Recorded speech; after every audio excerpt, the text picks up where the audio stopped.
Honey, use mom's card. She's got like $130,000 saved up. I heard my daughter Clara's voice from the living room, and it felt as if the ground had vanished beneath me. I was in the kitchen preparing lunch, my hands covered in flour, when those words pierced the wall and struck my heart like a physical blow. I couldn't process what I had just heard. My own daughter, the child I carried for 9 months, the one I nursed and raised alone after her father left us, was handing my bank card over to Leo, her husband, as if it were hers. As if that $130,000, which cost me 40 years of work, of aching knees from scrubbing floors for others, of tired eyes from sewing until dawn, belonged to her. I dropped the rolling pin on the counter and froze on the spot, my heart beating so hard I could hear it in my ears. "Are you sure, sweetie? She won't get mad?" Leo asked in that charming voice he used when he wanted something. A voice I knew all too well after 15 years of watching him manipulate my daughter. "My mom won't say a thing. She lives here for free, eats our food, uses our utilities. It's the least she can do. Help us out a little. Besides, she's old now. What does she need all that money saved for? We have expenses. We have a life ahead of us," Clara replied. And every word was like a knife twisting in my back. I stood there staring at the dough on the counter, feeling tears welling up. But I held them back. I wasn't going to cry. Not anymore. I had cried enough in this house over the last 20 years, ever since Clara convinced me to sell my little house to help her with the down payment on this property that she now claimed was hers alone. Free, she had said. I lived for free in the house I helped buy. I ate for free from the food I cooked every day. I used for free the utilities I paid for with my $500 monthly pension, which I handed over in full every month, not keeping a single cent for myself. I heard Leo's footsteps approaching the door, the jingle of his wallet, the car keys. He was heading to the mall with my card in his hand, with the pin Clara had given him, with access to every dollar I had ever sweat for. "I'm off to the mall, Josephine. Need anything?" He called from the living room with that fake kindness he used in front of Clara, as if we were friends, as if he hadn't taken my daughter from me piece by piece all these years. "No, dear. Thank you," I replied with the firmest voice I could manage without turning around, without letting him see my face. I heard the door close, the car engine start, the sound fading down the street. I sat down in a kitchen chair and looked at my hands. 68-year-old hands full of wrinkles and spots. Hands that had worked without rest since I was 14. I remembered every single one of those $130,000. Every bill had a story, a sacrifice, a surrender. The first $10,000 I saved working as a seamstress in a workshop where I started at 6 o'clock in the morning and left at 8 at night, 6 days a week. $20 a day that I kept in an envelope under my mattress. It took me 3 years to save that first $10,000, eating rice and beans almost every day without buying even a new pair of shoes. Another $20,000 came from the extra cleaning jobs I did on Sundays, the only day I was supposed to rest. Huge houses of rich families who paid me $50 for 8 hours of work. I cleaned 3 houses every Sunday. $150 that I saved completely without spending a dime. The rest came from years and years of having no life of my own, of not buying clothes, not going to the salon, not eating out at restaurants, of saying no to everything that cost money. While other women my age went on trips with their friends or treated themselves, I was counting pennies and putting them in the bank account I opened 30 years ago. And for what? To have my own place someday. A small, modest apartment where no one could tell me I was living for free, where I could close my door and be the master of my own space, my peace, my life. That was all I wanted. It wasn't much to ask for after 68 years in this world. But now my daughter, my own daughter, had just handed over my card as if it were hers, as if I didn't exist, as if my life and my effort were worth nothing. Clara walked into the kitchen with her phone in her hand, not even looking at me. She poured herself a glass of water and leaned against the refrigerator. "Is lunch almost ready, Mom? I have a meeting at 3 o'clock and I need to eat quick," she said in that tone she used lately. A tone that wasn't a question, but a command. "Almost," I replied, getting up to continue with the dough. though my legs felt shaky. "Hey, Mom." Leo went to the mall. "We needed a few things for the house," she said without looking up from her phone, as if it were the most normal thing in the world. I didn't answer. I kept kneading, pressing the dough harder than necessary, feeling the anger and pain mixing in my chest. "Did you hear what I said?" Clara asked, now looking at me. "Yes, I heard," I said without turning. "And any problem?" There was irritation in her voice now, as if I were the one doing something wrong. I turned and looked her in the eyes. Those eyes that used to look at me with love, with respect, with admiration. Now all I saw was impatience and annoyance. "Should I have a problem?" I asked, staying calm, even though inside I was a volcano about to erupt. "No, of course not.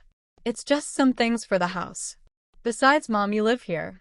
It's normal for you to help with expenses from time to time," she said and went back to her phone as if the conversation was over. "Help with expenses." She said that as if I didn't give her my entire pension every month. As if I didn't cook, clean, wash, and iron for the whole family without being paid $1. As if I hadn't dedicated the last 20 years of my life to serving them. "I understand, Clara," was all I said, and I returned to my dough.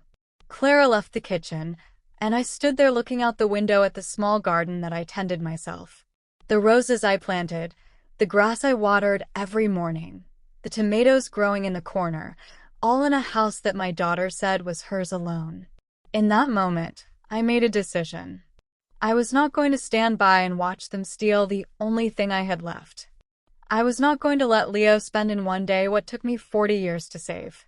And I was definitely not going to continue living in a house where I was treated like a maid and not a mother. I finished preparing lunch, wiped my hands on my apron, and went straight to my room. I locked the door, took out my old phone, and dialed the bank's number, which I knew by heart. I waded through the rings with a racing heart. "National Bank. Good morning. This is Linda. How can I help you?" a friendly voice answered. "Good morning. I need to block my debit card immediately," I said in a firm voice.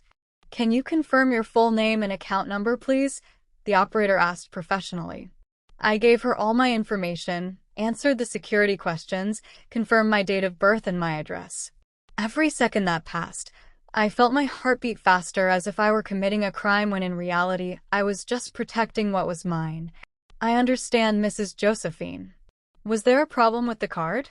Did you lose it or was it stolen?" the operator asked. "Let's just say someone has it without my authorization," I replied, choosing my words carefully. "Perfect. I am now blocking the card immediately.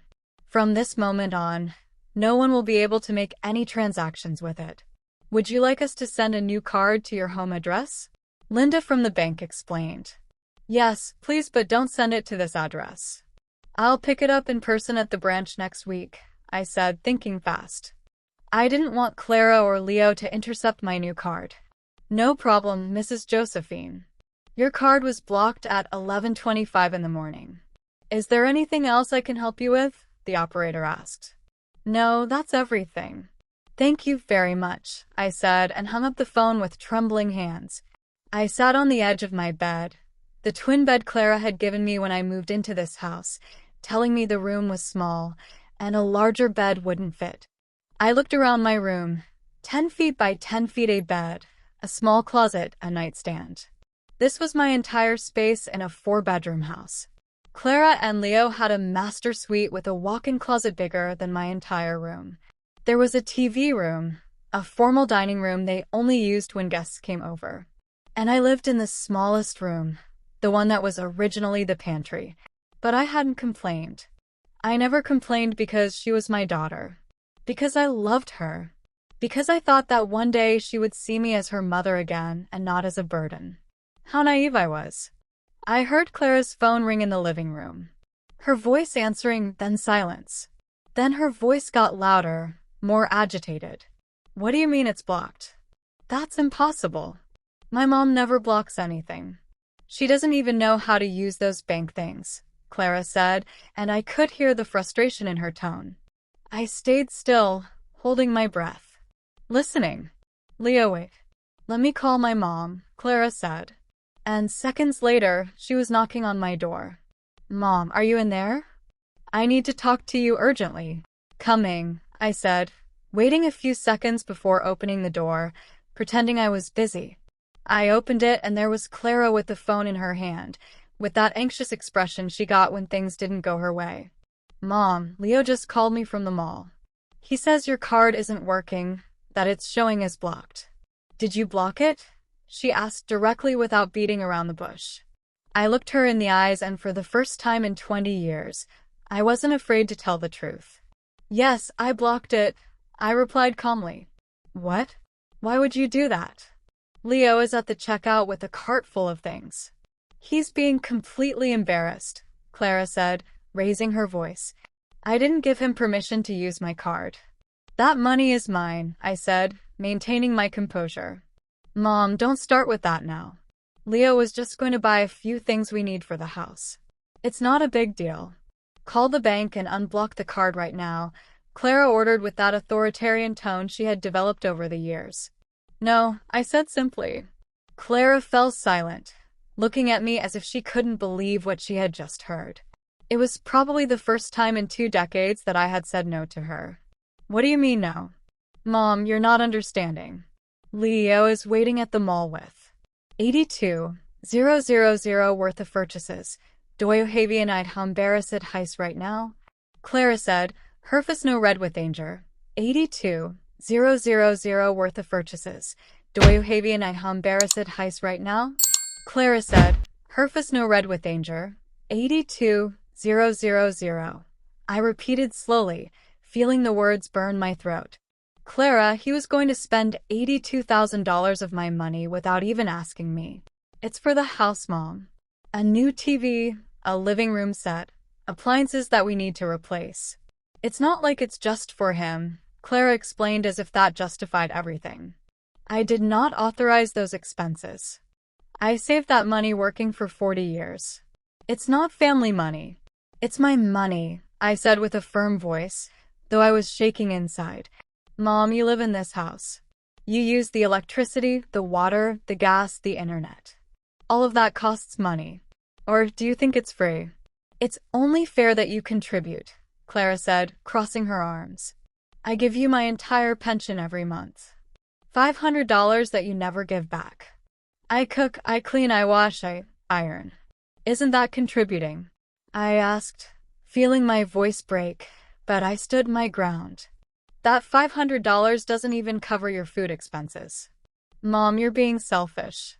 You have $130,000 saved up that you're not using for anything. What do you want it for? What are you going to do with it at your age?" Clara said. And those words hurt me more than any physical blow. At my age, as if at 68, I no longer deserved to have dreams, plans, dignity. "That money is to buy my own apartment and stop being a burden to you," I said. And I saw Clara's eyes widen in surprise.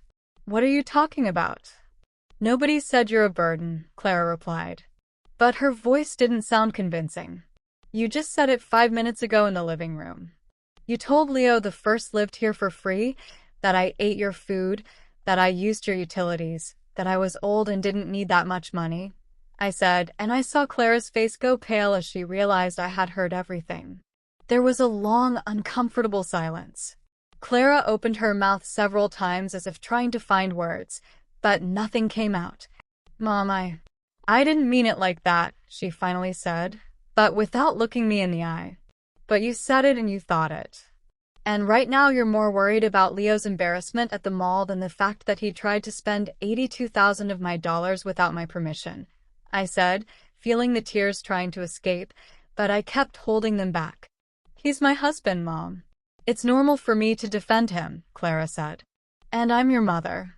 Isn't it normal for you to defend me?" I asked, and the question hung in the air between us like a ghost. Clara fell silent again. She looked at her phone. Then she looked at me. Then she looked back at the phone. I could see the conflict on her face, the battle between her conscience and her loyalty to Leo. "Mom, please just unblock the card for today. Leo is already there. He's already picked everything out. We can't leave him looking like a fool. We can talk about this calmly later," Clara said in a softer tone, now trying to manipulate me with guilt. No, Clara. And tell Leo to come home. The three of us need to talk, I said with a firmness I didn't know I had. Mom, don't make this bigger than it is. Please, Clara pleaded. I didn't do anything. You are the ones who took my card without permission. You're the ones who were planning to spend my money as if it were yours. I'm just protecting what belongs to me, I said, and I took a step back to close my bedroom door. Clara stood in front of my closed door. I heard her knock gently with her knuckles. Mom, open up, please. Don't be mad, she said in that voice she used when she was a girl and did something wrong. The voice that used to melt my heart, but now just made me angry. I didn't answer. I sat on my bed and waited. I heard her footsteps walking away. I heard her talking on the phone with Leo in a low voice. I heard her explain that I had blocked the card. I also heard Leo's screams from the other end of the phone, so loud they came through the receiver. Your mother is crazy. I'm standing here like an idiot in front of all these people. The cashier already called the manager. This is humiliating, Leo screamed. And I didn't feel a single ounce of guilt. Let him feel embarrassed. Let him feel what it's like when someone makes you look bad. I had felt embarrassed for 20 years every time I was introduced as the mom who lives with us at family gatherings. Every time Leo told his friends that I helped around the house as if I were the maid.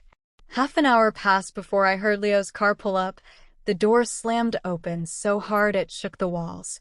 I heard his heavy footsteps on the hardwood floor, the sound that always announced a storm. Where is your mother? Leo asked in a voice full of venom. Leo, calm down. Let's talk about this calmly, Clara said, trying to appease him. Calmly? Calmly? Your mother put me through the biggest embarrassment of my life.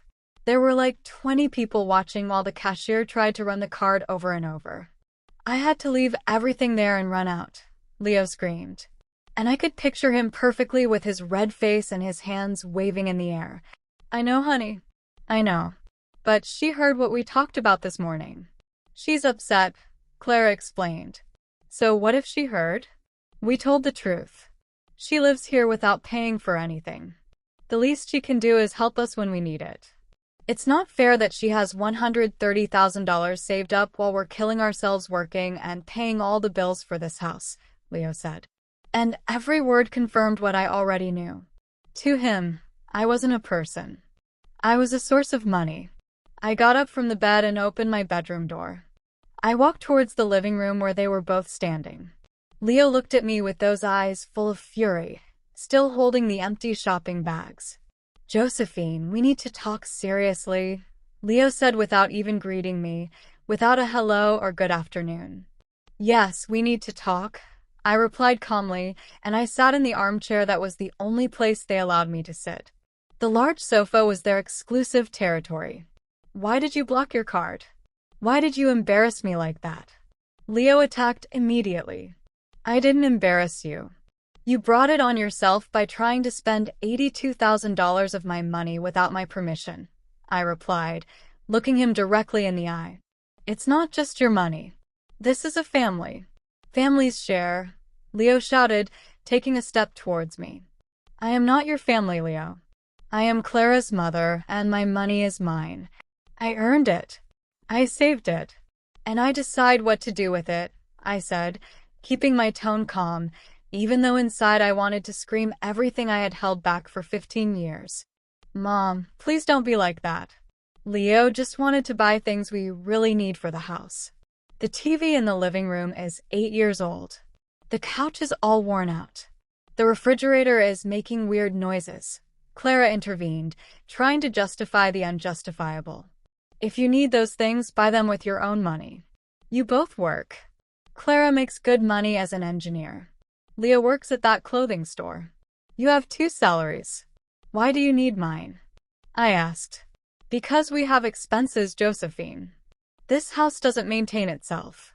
The mortgage is $1,200 a month, utilities another $300, food about $500, the internet, phones, the car insurance. It all adds up. There's nothing left at the end of the month, Leo explained in that victim tone he knew how to use so well. I give you. 500 from a pension every month. That helps, I said. 500 from a pension every month. That helps, I said. 500 is nothing, Josephine. That barely covers your food, Leo said with contempt. Then let me go. Let me buy my apartment with my money and stop being a burden to you, I said.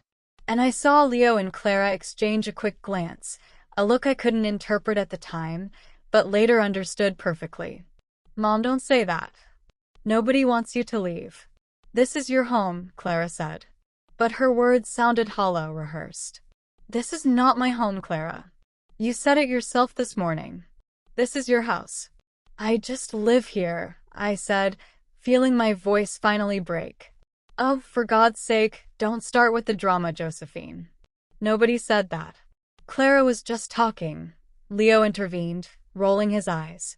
She did say it, and she's right. That's why I want to leave. I want my own place where I'm the owner. Where I pay my own bills. Where nobody makes me feel like I'm a burden, I said, and the tears finally started to roll down my cheeks. Mom, you can't live alone. You're 68 years old. What if you get sick? What if you fall? Who's going to take care of you? Clara said with that fake concern that angered me more than her insults. I'm 68, not 108. I'm perfectly healthy. I can take care of myself. I did it for 40 years before I came to live here, I replied, wiping my tears with the back of my hand. But it's different now. Mom, you're older now. You need to be with family, Clara insisted. What I need is respect and dignity, and I don't have that here, I said, getting up from the armchair. Look, Josephine, let's be honest.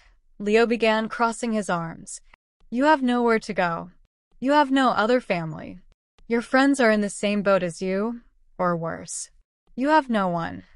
If you leave here, you'll end up alone in some sad little apartment, eating alone, watching TV alone, dying alone. Is that what you want? His words were like slaps in the face, each one designed to destroy what little self-esteem I had left. And the worst part was, he was right about something. I didn't have much family. My sister had died 5 years ago. My parents decades ago. My few friends were scattered, each with her own life, her own problems. I'd rather be alone and at peace than accompanied and miserable, I replied. And I was surprised by my own bravery. Oh, how dramatic. Nobody's making you miserable, Josephine. We're giving you a roof over your head, food, company. But of course, nothing is ever enough for you, Leo said sarcastically. You don't give me anything. I pay with my pension, with my work in this house, with my dignity, I said, raising my voice for the first time. Your pension doesn't even cover half of what you cost us here. And washing a few dishes and sweeping a little isn't work. Anyone can do that, Leo shouted, completely losing his composure. Then anyone can do it. Hire someone. I'm leaving, I said and walked towards my room. You're not going anywhere, Mom. Stop being ridiculous, Clara yelled after me. I locked myself in my room and heard the two of them continue arguing outside. Leo blaming Clara for being weak with me. Clara trying to calm him down. Both of them talking about me as if I were a problem to be solved and not a person. I sat on my bed for hours listening as the house gradually returned to its usual silence. Leo had locked himself in their room, slamming the door. Clara tried knocking on my door 2 more times, but I didn't answer. I had nothing more to say to her at that moment. When night fell and the house was completely silent, I took out my old phone and dialed the only number I knew would comfort me. Linda, my lifelong friend, the only person who truly knew me. Josephine, what happened? It's almost 10 o'clock at night, Linda answered with a worried voice. And then I broke down. I told her everything, from the conversation I overheard in the morning to the fight with Leo, from the $82,000 they tried to spend to the hurtful words about my age and my loneliness. Linda listened without interrupting, letting me cry and vent like I hadn't in years. Josephine, listen to me carefully, Linda said when I finally ran out of words. Tomorrow morning, you're coming to my house. You can stay with me as long as you need while you look for your apartment. You can't stay there anymore. That house is killing your soul. Linda, I can't impose on you like that. You live in a small apartment. There's no space, I said between sobs. I have a sofa bed in the living room that's more comfortable than being in that house where they don't value you. Tomorrow, Josephine. Tomorrow you pack what you need and you come here. It's not a suggestion, it's an order, Linda said with that firmness she always had when she knew I needed a push. I barely slept that night. I stared at the ceiling of my small room, remembering how I had ended up in that place 20 years ago. Clara had just married Leo and told me they wanted to buy a bigger house, but they couldn't afford the down payment. I had sold my small apartment, that two-bedroom apartment I had bought with so much effort, and I gave the money to Clara, $50,000 that represented my entire life's work up to that point. It's a loan, Mom. I'll pay you back in 2 years when I get a raise, Clara had promised me, her eyes shining with excitement. But 2 years passed, then 5, then 10, and the loan was never mentioned again. When I brought it up, Clara would get annoyed, saying she gave me a roof and food, that it was worth more than the $50,000. Now I understood that I had been a fool. I had trusted my daughter blindly, and she had abused that trust. Worse, I had allowed it for 2 decades because I was afraid of being alone, afraid that Clara would reject me, afraid of losing the only direct family I had left. But the fear of loneliness couldn't be stronger than my dignity. I couldn't keep living like this. When Friday morning came, I got up earlier than usual. I prepared breakfast as always, left everything ready on the table, but this time I didn't stay to serve them. I showered, got dressed in my best clothes, and started packing my things into the 2 old suitcases I had stored at the back of the closet. I didn't have much. Modest clothes, a few shoes, photographs, important documents, and the small wooden box where I kept the few pieces of jewelry I owned. My mother's wedding ring, a pair of silver earrings my sister gave me, a thin chain I bought with my first paycheck. Everything fit into 2 suitcases. I heard when Clara and Leo got up. I heard their voices in the dining room eating the breakfast I had prepared. Neither of them knocked on my door to see how I was. Neither asked if I had slept well. It was as if I didn't exist unless they needed something. I waited for them both to leave for work. Clara left first at 8:30 as always. Leo left at 9. When I heard his car's engine fade away, I took my suitcases out of the room. I walked through the house one last time, looking at every corner I had cleaned thousands of times. The kitchen, where I spent countless hours cooking for a family that barely said thank you. The living room, where I could never sit comfortably because that was their space. The dining room, where I always sat in the corner in the least comfortable chair. I left the house keys on the dining room table. Next to them, I left a note I had written during the night. Clara, I'm leaving. I can't keep living in a house where my only value is my money. Thank you for these 20 years, but I need to get my dignity back. Don't look for me. When I have my new apartment, I'll send you the address. I love you, but I love myself more. Mom. I called a cab and waited outside with my 2 suitcases. The next-door neighbor, Mr. Ernest, was watering his garden and looked at me curiously. Good morning, Josephine. Going on a trip? He asked kindly. Something like that, Mr. Ernest. Something like that, I replied with a smile that didn't reach my eyes. The cab arrived in 10 minutes. The driver, a young man in his 30s, helped me with the suitcases. Where to, ma'am? He asked. I gave him Linda's address and looked out the window the whole way, watching the streets of the city where I had lived my entire life go by. Every block took me further away from Clara and Leo, and strangely, instead of sadness, I felt something like relief. Linda was waiting for me at the door of her building when I arrived. She hugged me so tight I could barely breathe, and that hug made me cry again. But this time, they weren't tears of pain, but of gratitude.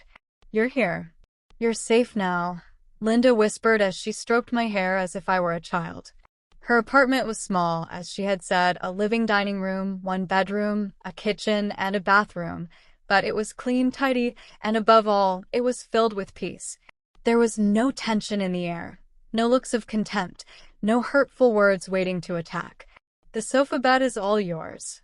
It's not much, but it's comfortable, and this house is your house as long as you need to stay, Linda said, showing me where I could put my things. Linda, I don't know how to thank you for this, I said with a broken voice. You don't have to thank me for anything.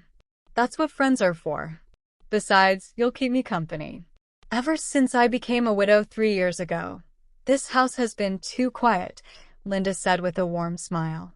We spent the rest of the morning organizing my things. Linda gave me space in her closet, showed me where everything was in the kitchen, made me feel welcome in 1,000 small ways. At 1 o'clock in the afternoon, my phone started ringing. It was Clara. I didn't answer. She called again and again and again. Finally, she left a voicemail. Mom, where are you? I came home for lunch and you're not here. I saw your note. Please call me. I'm worried. Worried? How interesting that she was worried now.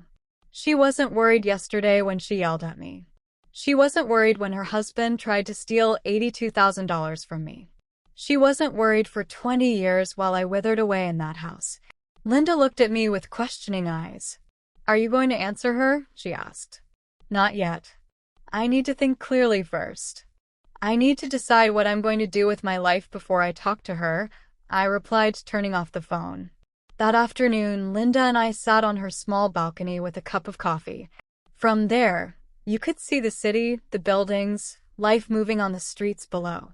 You know what hurts the most, Linda? I said after a long silence. It's not the money they tried to spend. It's not even that they disrespected me. What hurts the most is that I lost 20 years of my life trying to earn my daughter's love. And now I realize that love was always conditional on what I could give her. Linda took my hand in hers, those hands also wrinkled by the years, but strong and warm. Josephine, listen to me. You didn't lose 20 years trying to earn her love. You gave 20 years of unconditional love, which is very different. You're not the problem. The problem is that Clara and that man didn't know how to value what they had, Linda said wisely. But I'm her mother. Mothers are supposed to sacrifice for their children, I said, still feeling that guilt that had been instilled in me my whole life. Mothers should love their children, yes, but children should also love their mothers. Love isn't a one-way street, Josephine. And sacrifice has a limit. When the sacrifice is killing your soul, it's not love anymore. It's self-destruction, Linda replied firmly. She was right. She always was. Linda had been my friend since we both worked in the same textile factory 40 years ago. She knew me better than anyone, had seen my marriage fail, had seen how I raised Clara alone, had seen how I slowly faded away in that house. Now you need to think about yourself, about what you want, about what Josephine needs to be happy, Linda continued. I want my apartment. I want my own place where no one can make me feel like I'm in the way. Where I can have coffee in the morning without feeling like I'm using someone else's electricity. Where I can watch TV without being told I'm taking up the couch, I said. And as I spoke, I felt something inside me grow stronger. Then that's what we're going to get. Tomorrow morning, we start looking for apartments, Linda said with determination. That night, I slept on Linda's sofa bed, and it was the best night's sleep I'd had in years. There was no tension. No fear of hearing footsteps outside my door, no anxiety, wondering what new form of humiliation awaited me the next day. On Saturday morning, my phone was still off, but I could imagine the number of missed calls I had. I didn't care. For the first time in 2 decades, I was my priority. Linda and I had a quiet breakfast, talking about everything and nothing, laughing about old memories, making plans. Afterwards, we got dressed and went out. We had marked 5 apartments to see that day, all within my budget. The first was too dark, with small windows that barely let in any light. The second was in a rundown building that smelled of damp. The third was perfect, but it was on the 4th floor without an elevator, and my knees weren't what they used to be. The 4th had plumbing issues the owner didn't want to fix. But the fifth stole my heart the moment I walked in. It was a 2nd-floor apartment in a well-maintained and secure building of only 6 floors. It had a living room with a large picture window overlooking a small park, a perfectly equipped open-plan kitchen, a spacious bedroom with a closet and a clean, functional bathroom. It wasn't big, about 650 square feet, but it was cozy, bright, and had a peaceful energy. How much are you asking for it? I asked the man showing it to us. $55,000. It includes a parking space downstairs and a small storage unit in the basement. The HOA fees are $100 a month, explained Mr. Benjamin, the owner. $55,000. I could pay for it in cash and still have $75,000 left to live comfortably for emergencies for my final years. Can I see it again? I asked, and Mr. Benjamin nodded kindly. I walked through each space, imagining my life there. My bed in the bedroom, my clothes in the closet, my few photographs on the walls. I imagined making coffee in that kitchen, sitting by that window to read, sleeping without being startled awake. I saw my future in those empty walls, and that future was bright. I'll take it. I want to buy it, I said in a firm voice. Mr. Benjamin smiled broadly. Excellent decision, ma'am. It's an apartment with very good energy. The previous owner lived here for 20 years. She only moved because she went to live with her daughter abroad. It's well cared for and never had any problems, he explained as he took some papers out of his briefcase. We need to do the legal paperwork. Do you have a trusted lawyer, or would you prefer I recommend one? Mr. Benjamin asked. I know a good one, Linda intervened. My cousin's son is a lawyer. He's honest and charges a fair price. Perfect. Then we can meet on Monday to start the paperwork. It usually takes a week to complete the whole legal process, Mr. Benjamin said. 1 week. In 1 week, that apartment would be mine. My name would be on the deed. I would be a homeowner, not a burden, living for free in someone else's house. We left the apartment with a signed agreement and a $5,000 down payment that I paid by check. Linda and I hugged on the street like two excited little girls.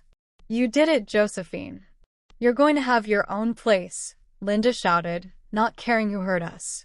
I did it, I repeated, feeling a huge smile spread across my face. I really did it.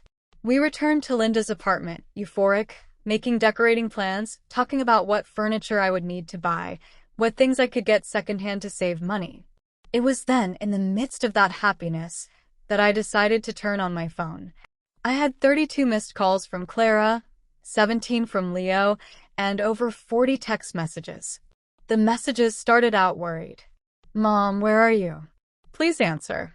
We're frantic. But then the tone changed. Mom, this is ridiculous. Stop the drama. We need to talk about important things. And the last ones were outright threatening. If you don't answer, I'm going to the police. This is abuse towards us. You're going to have to come back. You have nowhere to go. Linda read the messages over my shoulder and snorted with indignation. That girl has lost her mind. Abuse towards them, she says. As if they haven't been abusing you for years, Linda said, shaking her head. I have to talk to her, but by text. I don't want to hear her voice yet, I said, taking a deep breath. I sat on the sofa and wrote a long message, choosing each word carefully. Clara, I'm fine. I'm in a safe place with a friend. I needed to get out of that house to recover my mental health. For 20 years, I lived feeling like a burden, and yesterday's incident was the last straw. I bought my own apartment. I'm moving in a week. This isn't a punishment for you. It's a decision of self-love for me. When I'm settled, I'll give you my address and we can talk calmly. I love you, but I have to do this. Mom. I pressed send before I could change my mind. I saw the 2 check marks indicating the message was delivered. Then I saw them turn blue, indicating she had read it. The 3 dots appeared indicating Clara was typing. They disappeared. They appeared again. Disappeared again. Finally, her reply came. Mom, this is crazy. You can't just buy an apartment like that. Who's going to take care of you? Who's going to help you if you get sick? Have you thought about that? Besides, Leo is very upset. He says you owe him an apology for the embarrassment at the mall. We need you to come home and talk about this like adults. I read the message 3 times. No apology from her. No acknowledgement of what they had done. Just more manipulation. More attempts to make me feel guilty. More fake concern disguised as love. Are you going to answer? Linda asked. Yes, I said and wrote a short but clear reply. Clara, I'm 68 years old, not 98. I can take perfectly good care of myself, and I don't owe Leo any apology. He tried to spend $82,000 of my money without my permission. If anyone should apologize, it's you two. We'll talk when I'm ready, Mom. After sending that message, I turned the phone off again. I didn't want to keep reading her attempts at manipulation. Linda was right when she said I needed space to think clearly, and that was impossible with Clara bombarding me with messages designed to make me feel guilty. Sunday was a day of absolute peace.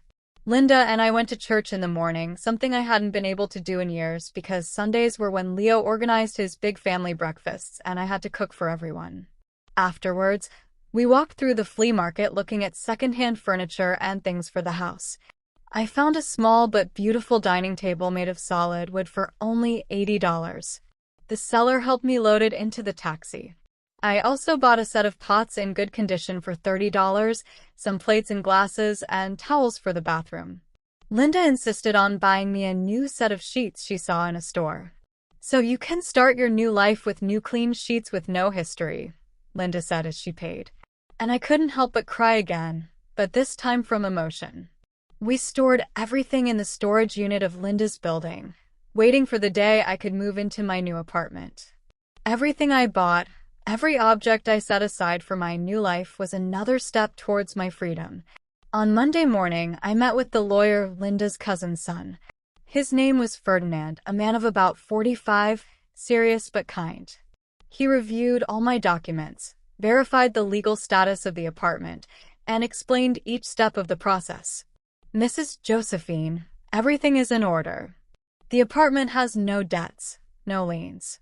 Mr. Benjamin is the sole legitimate owner. We can close the sale next Friday.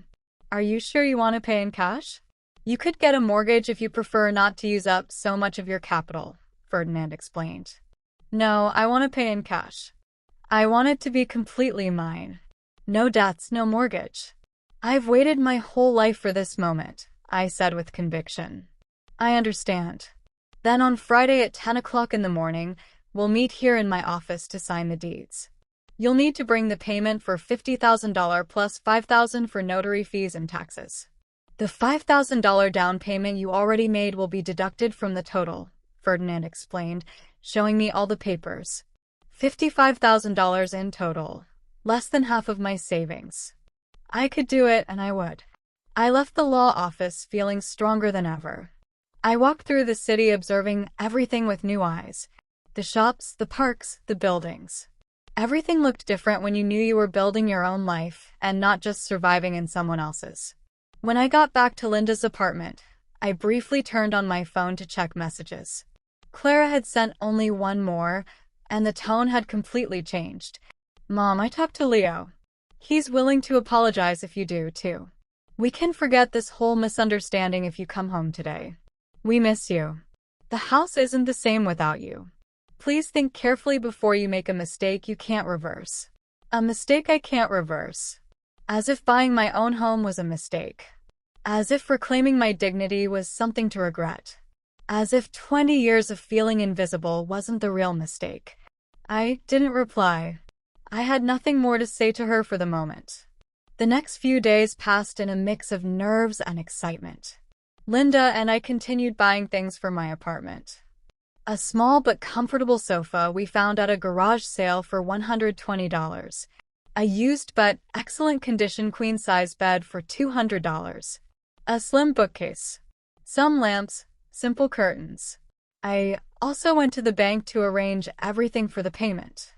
The teller, a young woman named Ramona, was very patient with me as I got the cashier's check for $55,000.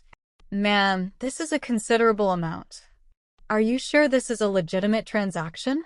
We don't want you to be a victim of fraud, Ramona said with genuine concern. It's not fraud, dear. I'm buying my first home at 68, I replied with pride. Ramona smiled broadly. That's beautiful, ma'am. Congratulations. My grandmother also bought her house at 70 after divorcing my grandfather. She told me they were the best years of her life, Ramona shared as she processed the check. Her words gave me hope. It wasn't too late. It was never too late to start over. On Thursday night, the day before signing the deed, Clara showed up at Linda's building. I don't know how she got the address. She probably found out through an acquaintance or followed some clue. She buzzed the intercom insistently until Linda answered. Who is it? Linda asked in a dry tone. It's Clara Josephine's daughter. I need to speak with my mom. I heard her voice through the small speaker. Linda looked at me, asking with her eyes what I wanted to do. I took a deep breath. Let her come up, but you stay here with me. Linda nodded. Minutes later, Clara was knocking on the apartment door. When I opened it, I was surprised to see her looking so worn out. She had deep dark circles under her eyes. Her clothes were wrinkled. Her hair was messy. She didn't look like the successful engineer she pretended to be. Mom, she said, and her voice broke a little. Clara, I replied without moving from the doorway, without inviting her in. Can we talk? She asked, looking inside the apartment where Linda stood with her arms crossed like a guardian. Here's fine, I said. Clara sighed and ran a hand through her hair. Mom, this got out of control. I know Leo and I were wrong. We shouldn't have taken your card without permission, but you didn't have to leave like that, without warning, leaving us worried. Clara began with that tone she used when she wanted to seem reasonable but was really just trying to manipulate. Clara, I left you a note explaining exactly why I was leaving. It wasn't impulsive. It was necessary, I replied, keeping calm. But Mom, we're family. Families forgive each other. Families solve their problems together. Not by running away, Clara said, taking a step closer. Families also respect each other, Clara. And you haven't respected me in years. It's just that I was so used to the mistreatment that I stopped noticing, I said, feeling the words come out with more force than I expected. Mistreatment, Mom.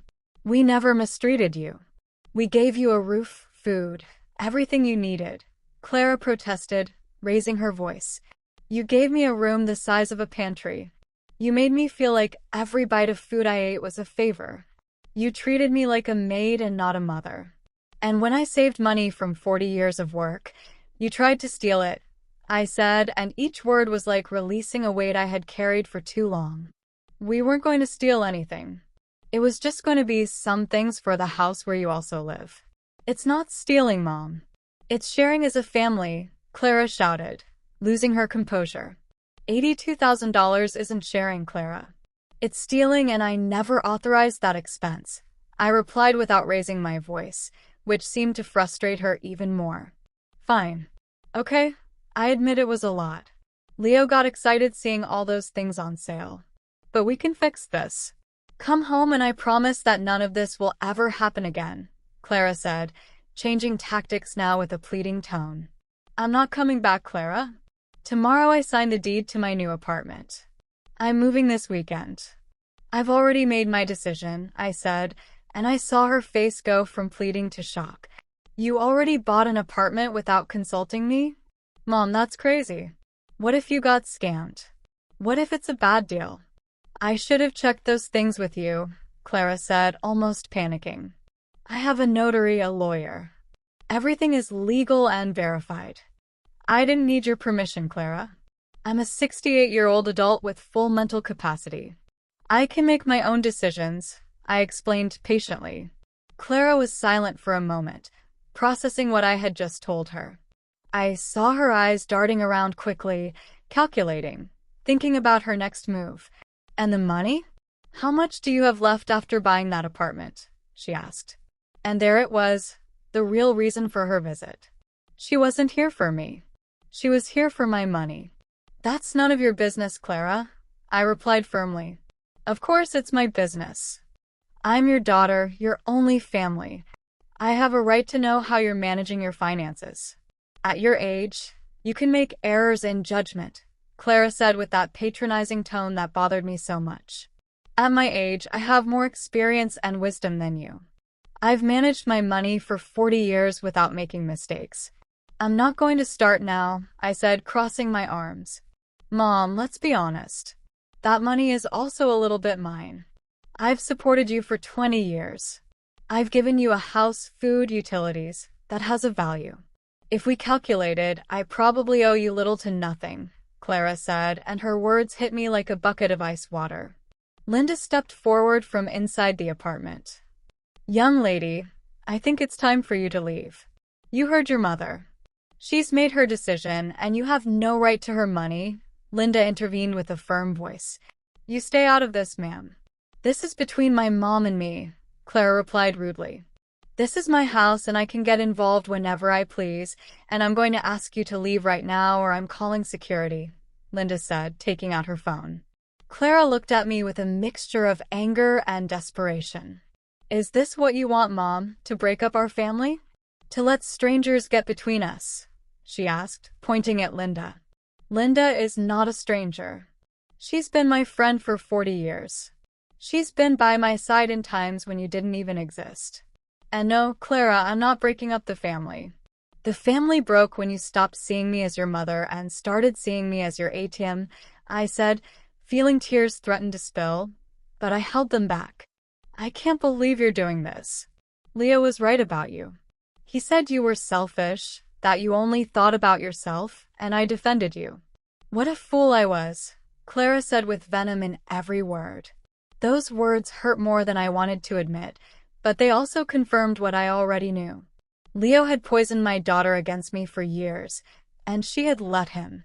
If that's what you think of me, then it's better that I get out of your life. I don't want to be a burden to anyone, I said with a trembling voice. Fine, perfect. Go to your apartment, live alone. But don't come running when you get sick or need help. Don't come back when you realize you've made a mistake, Clara said, turning to leave. Clara, I called out and she stopped without turning around. I love you. I'll always love you.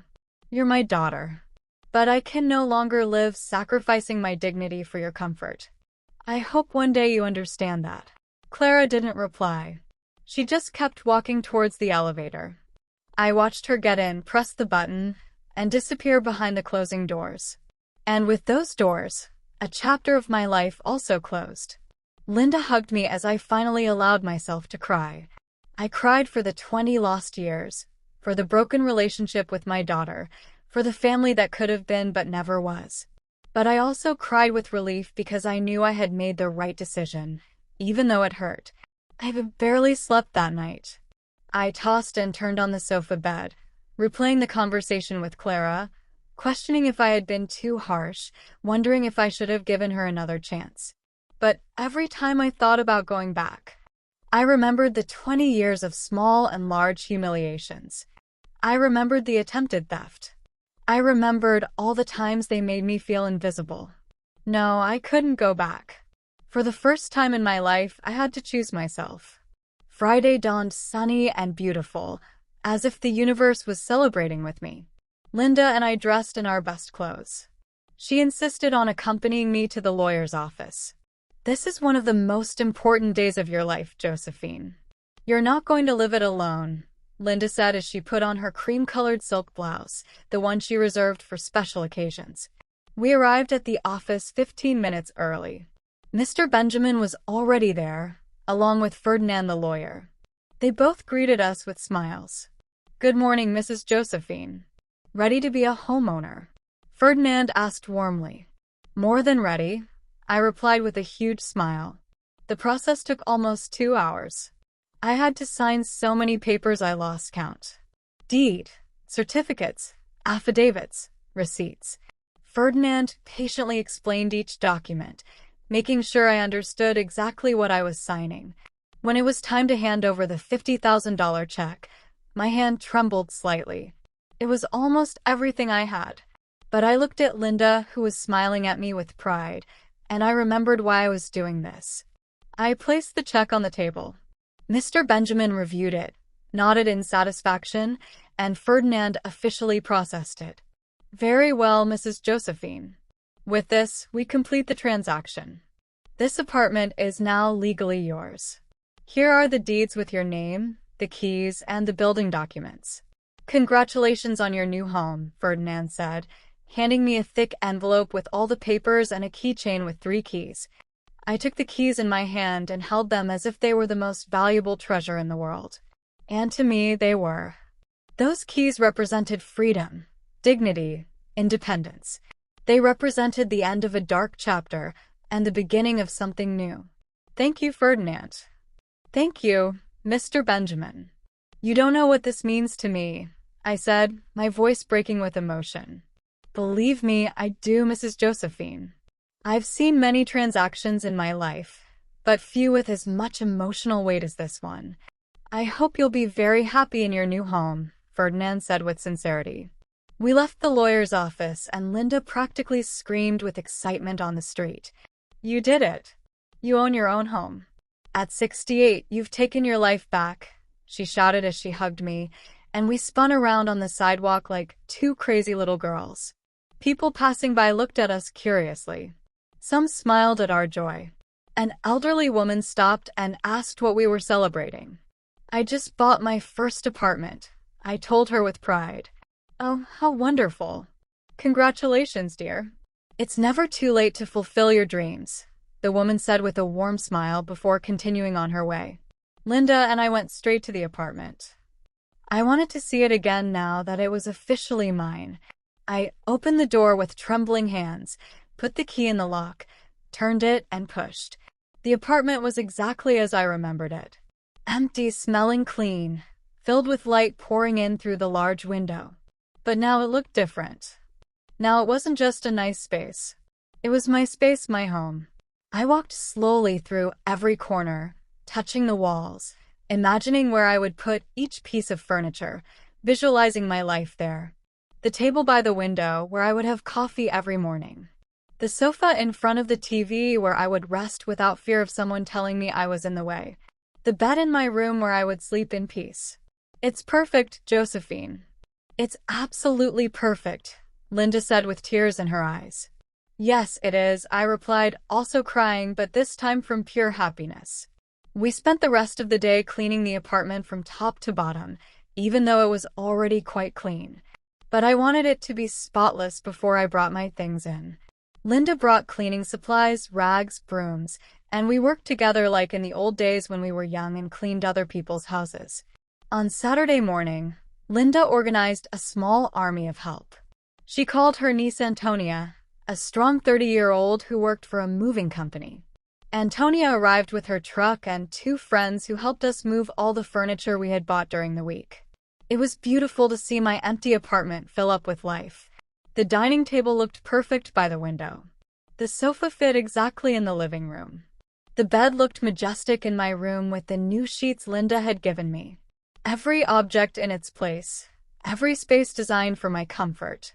Antonia and her friends were incredibly kind. They refused to charge me for the full move. Mrs. Josephine, any friend of my Aunt Linda is a friend of ours. Just pay us for the gas and we're good, Antonia said with a genuine smile. I gave them $100 despite their protests. It was the least I could do for their help and kindness. By noon, the apartment was completely set up. It wasn't luxurious or modern, but it was cozy and functional. The curtains we bought gave it a warm touch. The few photographs I had, now framed and hanging on the walls, gave it personality. My plants on the small balcony brought it to life. Linda insisted on staying to help me organize the kitchen. We arranged the pots, plates, glasses, and cutlery. Every cabinet had its purpose. Every space was optimized.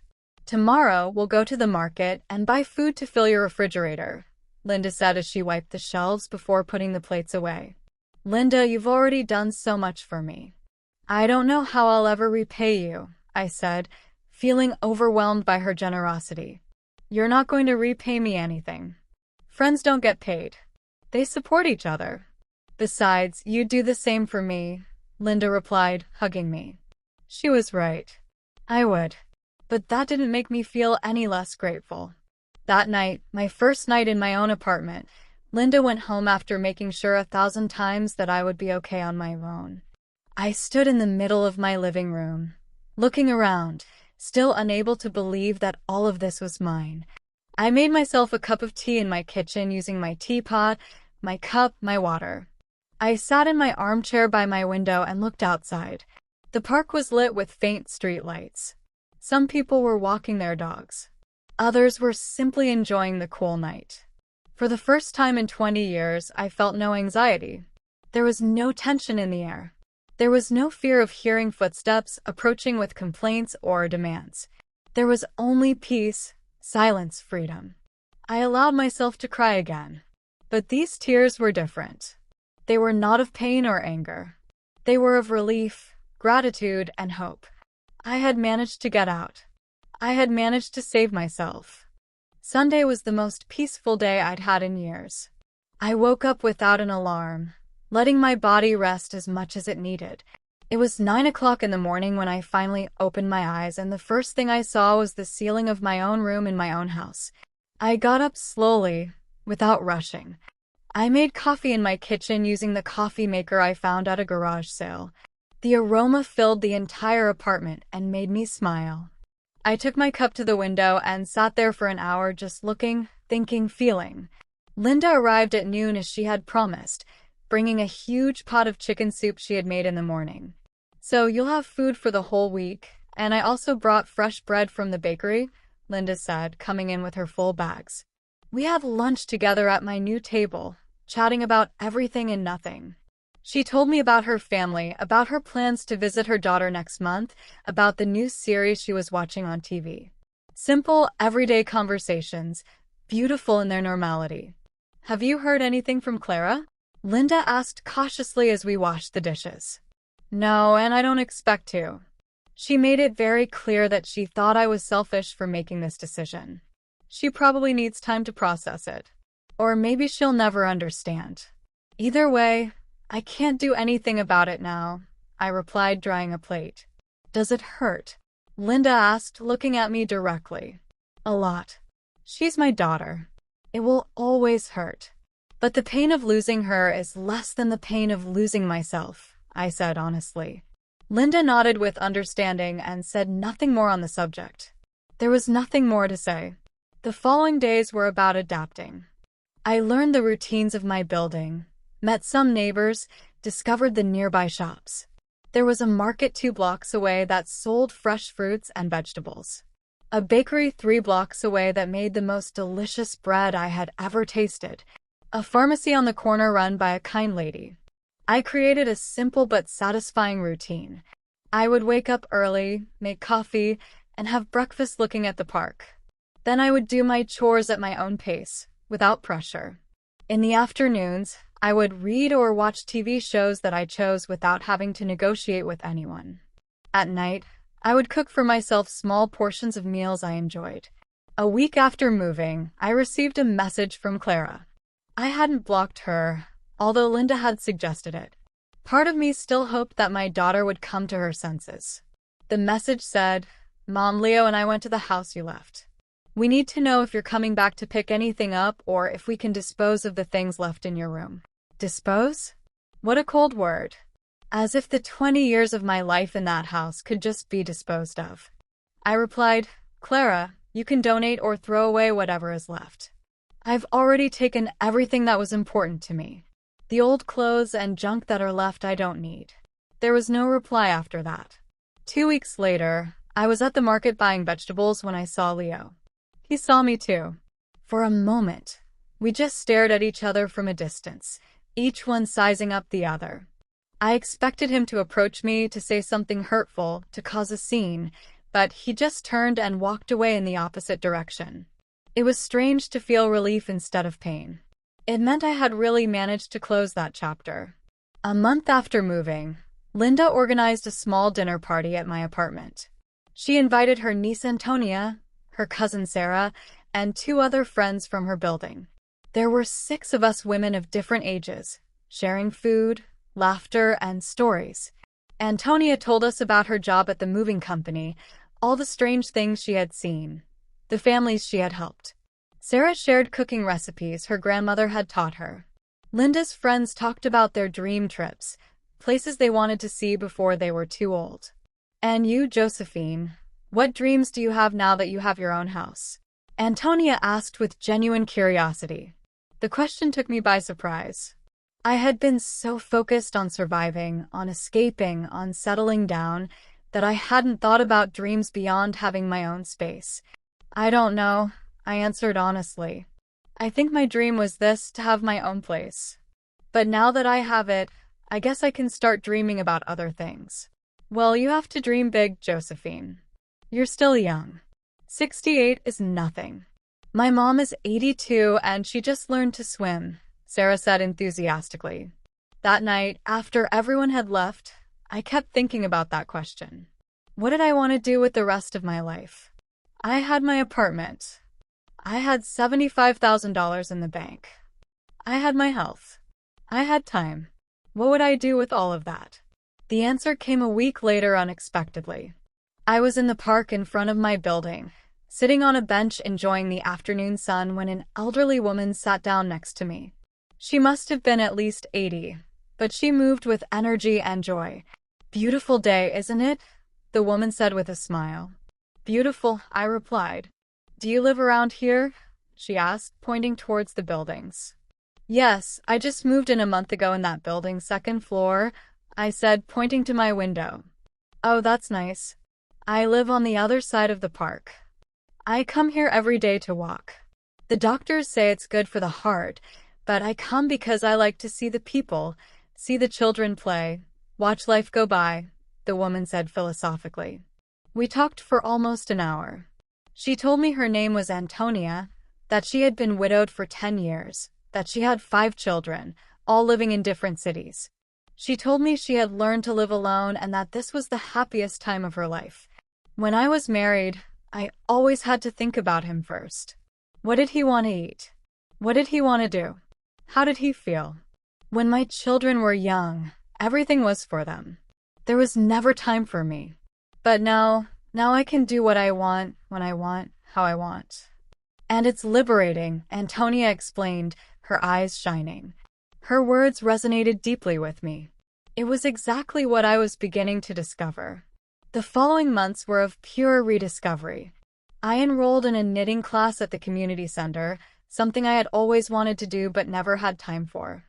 I met a wonderful group of women, all in similar situations, all rediscovering who they were beyond being mothers, wives, or caregivers. I also started walking every morning in the park. Half an hour each day that became my sacred time. I listened to the birds, felt the fresh air, watched the city wake up. It was meditative, healing.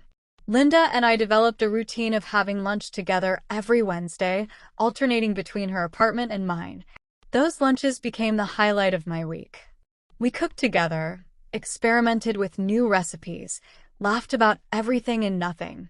3 months after I moved, I received another message from Clara. This time it was different. Mom, I know we haven't spoken in months. I know things ended badly. I've been thinking a lot about everything that happened. Leo and I are having problems. He wants things I can't give him. He's always dissatisfied, always wants more. And I realized something. He treated you that way too, as if what you gave was never enough.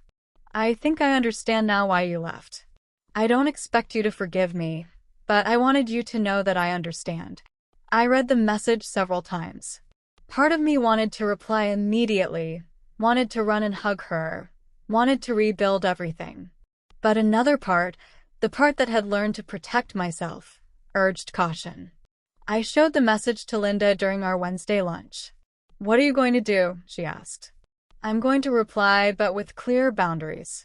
She's my daughter and I love her, but I can no longer be the mother who sacrifices everything for her. If she wants a relationship with me, it has to be on my terms, I said with a firmness that surprised me.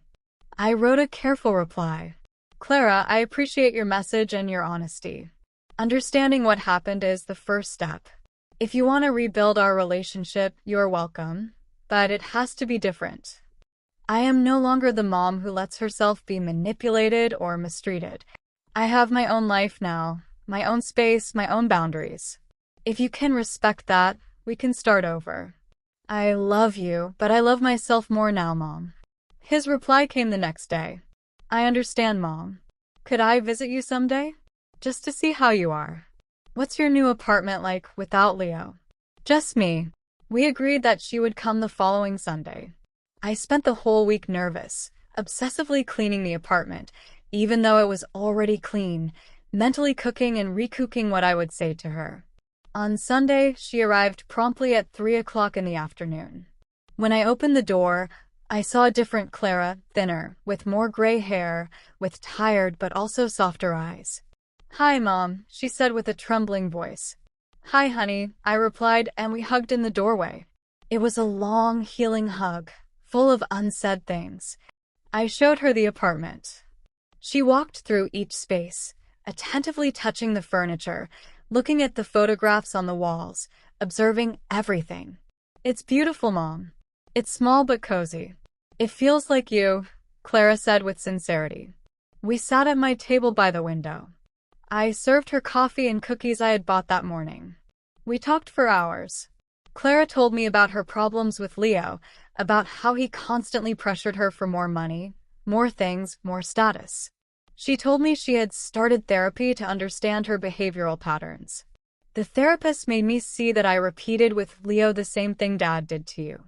I let him treat you badly because I wanted to keep the peace in my marriage, without realizing I was sacrificing my relationship with you, Clara admitted with tears in her eyes. "Clara, your father and you are two different people. Your father abandoned us. You stayed, albeit in a distorted way. The fact that you recognize it now means you can change," I said, taking her hand across the table. "Can you forgive me someday?" Clara asked, looking at me directly. "I've already forgiven you, honey. Forgiveness isn't for you. It's for me, to free myself from resentment. But forgiveness doesn't mean forgetting or going back to how we were. It means moving forward with healthier boundaries," I explained calmly. Clara nodded, understanding.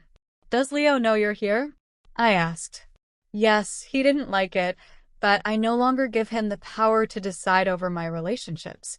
That's another change I'm making," Clara replied with determination. Our relationship after that day was a slow but genuine reconstruction. Clara started visiting me every 2 weeks, always alone, always respectful of my space and my time. She asked about my life, my activities, my friends. She really listened to me, not just waiting for her turn to speak. 6 months later, Clara and Leo divorced. I wasn't surprised. Some relationships are built on toxic foundations that eventually collapse. Clara moved into a small apartment similar to mine and began her own journey of self-discovery. Today, a year after moving into my apartment, I'm sitting in my armchair by the window, watching the sunset over the park. I have $75,000 in the bank, untouched. My apartment is fully paid off. My $500 monthly pension covers my basic expenses. I live modestly, but with dignity. Clara comes to visit me every 2 weeks. Our relationship isn't perfect. It probably never will be, but it's honest. She's learning to be a better daughter, and I'm learning to be a mother with healthy boundaries. Linda is still my rock, my best friend, my chosen family. The women from my knitting class have become my social circle. I have plans to take a small trip next year, something I never allowed myself to do. My life is not extraordinary. I don't have luxuries or spectacular adventures, but I have something I didn't have for 20 years. Peace. I have my own space where no one makes me feel like I'm in the way. I have my own money that no one tries to steal. I have my own life that no one controls. Sometimes I look back and wonder what would have happened if I had had the courage to leave sooner. But then I remember that every experience, even the painful ones, brought me here, to this moment, to this peace. I'm 69 now. I don't know how many years I have left, but I know that every day I live in this apartment, in my own space, with my own dignity intact, is a day one. It's a day lived for me. And that, after a lifetime of living for others, is more valuable than any amount of money in the bank.